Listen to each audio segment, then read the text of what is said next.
Hello guys, welcome back to my channel. मैं हूँ Richa. I hope आप लोग बहुत अच्छे होंगे, मैं भी बहुत अच्छी हूँ।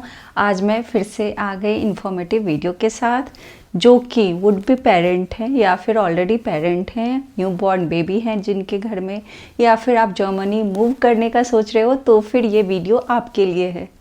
प्लीज़ लास्ट तक देखना, आपके लिए काफ़ी इन्फॉर्मेटिव होने वाला है। पहले तो मैं आपको रिकमेंड करूँगी ये पोस्ट आप देखो और आप मुझे बताओ। आपको मैं 5 सेकेंड्स 10 सेकेंड्स, आप चाहो तो ज़्यादा टाइम ले लो, बट ये पोस्ट आपके लिए बहुत इंपॉर्टेंट है। आप ये देखो और अपने मन में सोचो इस पोस्ट में क्या गड़बड़ है, क्योंकि किसी ने एक 45,000 से भी ज़्यादा बड़ा ग्रुप है, उसमें ये पोस्ट हुआ है। और ये पोस्ट, ये वीडियो बनाने का ये मतलब बिल्कुल भी नहीं है किसी को शेम करना या कुछ भी, तो ऑफेंड होने की ज़रूरत नहीं है। ये एक इन्फॉर्मेटिव वीडियो है। अगर आपको पता है तो वेल एंड गुड, नहीं पता है तो आपका ये जानना बहुत ही ज़रूरी है।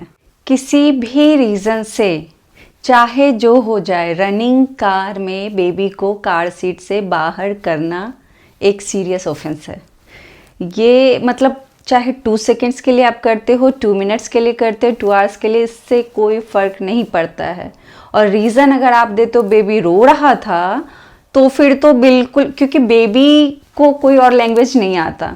बेबी मतलब बेबी को दर्द हो रहा है, बेबी को सोना है, बेबी को उठना है, बेबी को घूमना है, वो बस कम्युनिकेट करता है रो के। और उसको भूख लगी है, उसको प्यास लगी है, उसको सूसू पोटी उसने कर दिया है, सब कुछ वो रो के एक्सप्रेस करता है। तो ये कोई रीज़न ही नहीं है कि बेबी रो रहा था इसलिए कार सीट से निकाल लिया। तो ये जो पोस्ट मैं शेयर कर रही हूँ इसीलिए कर रही हूँ, इसमें कमेंट सेक्शन भी मैं आपको शेयर कर रही हूँ थोड़े बहुत, सो दैट आपको आइडिया लग जाए कि कितना बड़ा ऑफेंस है। खास करके जर्मनी में आप कार सीट से बाहर बच्चे को निकालते हो, किसी ने देख लिया, कंप्लेन कर दिया, तो ये ऑर्डिनंगअम्ट में जाएगा, फिर जुगेंडअम्ट में जाएगा। ऑर्डिनंगअम्ट में जाएगा तो आपको फाइन होगा, ड्राइविंग लाइसेंस के कुछ पॉइंट्स डिडक्ट होंगे।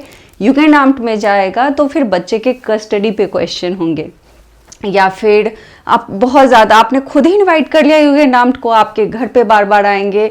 किसी ने देखा, कंप्लेन किया, और 2 लोग अगर हैं उन्होंने कंप्लेन किया और फिर टेस्टिमनी हो गई, टेस्टिफाई हो गया, देन आप बहुत गंदा फंस जाओगे। और ये तो हुआ कि क्राइम, ये वो फंसने की बात। इन जनरल भी कार सीट से बच्चे को निकालना बिल्कुल भी सेफ नहीं है। कार सीट का बहुत ज़्यादा यहाँ पे स्ट्रिक्ट रूल है, क्योंकि ड्राइविंग में स्पीड लिमिट नहीं है। अगर आप हाईवे पे जाते हो तो बाकी रूल्स काफ़ी स्ट्रिक्ट हैं। और वो जो रूल्स होते हैं किसी भी कंट्री में, जितने भी रूल्स होते हैं, लॉ होते हैं, वो हमारे लिए होते हैं, सिटीजन्स के लिए ही होते हैं। तो ये मत सोचो कि किसी से इन्फ्लुएंस होने की बिल्कुल ज़रूरत नहीं है। जनरली मैं इंडिया में मैंने देखा, जितने एक्टर एक्ट्रेस हैं, इन्फ्लुएंसर्स हैं, भले ही 2 मिनट के लिए कभी वो फोटोज़ वीडियोज़ डालते हैं या फिर पैप्स वगैरह जो वीडियोज़ लेते हैं, मैं उसमें देखती हूँ कि कार सीट का बहुत रोल नहीं है। और वो हैप्पली, कुछ इन्फ्लुएंसर्स हैं जो बताते हैं कि अरे बच्चा रोता है कार सीट में तो बैठता ही नहीं है। देखो, बच्चा रोता है और फर्स्ट डे से कोई भी यूज टू नहीं होता, कई बार मोशन सिकनेस होता है, वो आपको, बट वो सेफ्टी के लिए है। तो अगर आप कुछ भी कर रहे हो, एटलीस्ट इन्फ्लुएंस मत करो गलत वे में। और एक चीज है कि किसी ने क्राइम किया और कुछ भी नहीं हुआ, ना उसको कुछ हुआ, ना वो पकड़ा गया, लॉ की तरफ से कुछ हुआ, तो इसका मतलब ये नहीं कि वो क्राइम नहीं है, स्टिल वो क्राइम ही है। और एटीट्यूड जो ये होता है ना कि यार चलता है, ये एटीट्यूड यहाँ नहीं चलता है, जर्मनी में बिल्कुल नहीं चलता है। और जब आप इसी ऐसे प्रॉब्लम में फंस जाते हो तो दूसरे जो है फेलो इंडियंस भी हैं, वो भी आपको सपोर्ट नहीं कर सकते हैं, क्योंकि हम लोग बहुत ज़्यादा रूल्स फॉलो करते हैं। अनजाने में गलती हो जाना बात अलग है, बट ये वाली जो गलती होती है इसको कोई आपको सपोर्ट नहीं करेगा कि अनजाने में हो गया है, क्योंकि ये जानबूझ के बेबी को रिस्क पे आपने डाला है। और सपोर्ट में भी हमारा सपोर्ट आपके किसी काम नहीं आने वाला। अगर मैं सपोर्ट भी करूं, आप किसी प्रॉब्लम में फंस गए हो, तो मैं कैसे सपोर्ट करूंगी, है ना।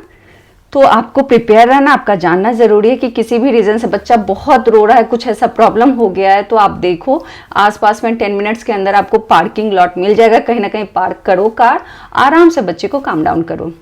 रोते हुए बच्चे को लेके उसके जान पे आ गई और लेके नहीं जाना है। और न्यू मदर्स के लिए मेरी रिक्वेस्ट है कि आपको पैनिक नहीं होना है। कई बार क्या होता है, ड्राइविंग सीट पे हस्बैंड बैठे हुए हैं और मदर्स जो न्यू मॉम होती है कुछ ज़्यादा पैनिक हो जाती है, बेबी रो रहा है नहीं, फीड कराना है, फीड कराना।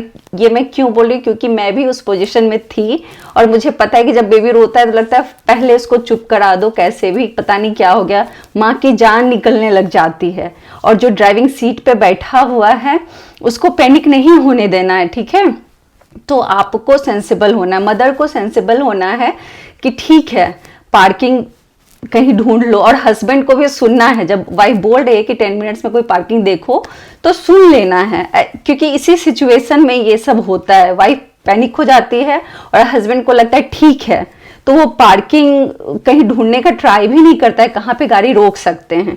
तो दोनों को सेंसिबल होना है, क्योंकि अगर प्रॉब्लम में फंस जाओगे तो फिर कस्टडी तक लूज कर सकते हो। आप सोच रहे हो ना कस्टडी लूज करने का, अपने बच्चे से मिलने के लिए आपको अपॉइंटमेंट लेना पड़ेगा, वो कहीं और रेज हो रहा है। और ये मजाक नहीं है, ये सीरियस बात है, आपका जानना जरूरी है, सेंसिबल होना बहुत जरूरी है। जस्ट बिकॉज कि आप पेरेंट हो तो इसका मतलब ये नहीं है कि बेबी के साथ आप कुछ भी करोगे बेबी आप ही के साथ हमेशा रहेगा, ऐसा बिल्कुल नहीं चलेगा। तो आप जान लो आपके लिए भी सही है और डेफिनेटली बेबी के लिए सही है, और किसी से इन्फ्लुएंस होने की ज़रूरत नहीं है। बहुत अच्छा सा वीडियो देख लिया, फोटो देख लिया, बेबी के टॉय दिख रहे हैं विंडो के पास, ऐसे वैसे इन्फ्लुएंस होने की ज़रूरत नहीं है। कोई बच्चे की ज़िंदगी से खेल रहा है उसको खेलने दो, आपको नहीं खेलना है। क्योंकि भले बेबी को कुछ हो ना हो, कार का एक्सीडेंट हो ना हो, गॉड फॉरबिड, बट आप फंस जाओगे क्योंकि आप जर्मनी में हो। चलो ये वीडियो स्ट्रेस करने के लिए आपको नहीं था, आपका जानना ज़रूरी है। और जितने भी लॉ होते हैं वो बच्चे पेरेंट्स हमारे लिए होते हैं, हमारे सेफ्टी के लिए होते हैं। तो इसको माइंड में रख के आपको सीखना है, आगे बढ़ना है, और ये नहीं सोचना कि यार बेकार में जर्मनी आ गए क्योंकि लॉ हैं और बहुत सारे लॉ हैं, तो आपको सीखना पड़ेगा, धीरे धीरे यूज टू होना पड़ेगा, और ये हमारे और आपके लिए है। मिलते हैं नेक्स्ट वीडियो में, होपफुली वो ट्रैवल व्लॉग होने वाला है। चलो bye bye, take care, bye.